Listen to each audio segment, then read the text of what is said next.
Shout out sa mga lalaki dyan. Napakababaero mo. Ang lit naman ng turon mo.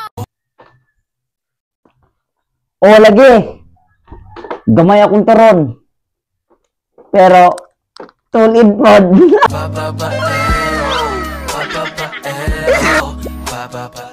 Shout out sa mga babaero dyan. Ang kakapal na mukha nyo magdrama. Eh, babae nyo naman, 5-5.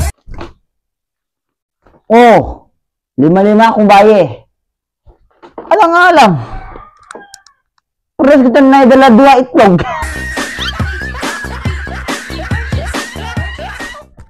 Shoutout sa mga babaero dyan. Angas mo, ayaw mo niloloko, pero ikaw mismo manloloko. Ay kanay. Kinsa may dili magbinuang nimo nga. Mismo imong naong dili na madalag langit. Kapag ang lalaki, hindi babaero, tawag doon, imposible.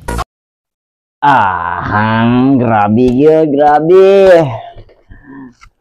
Basta kay mga seryoso gani, wilain na mga Pilipino yun na.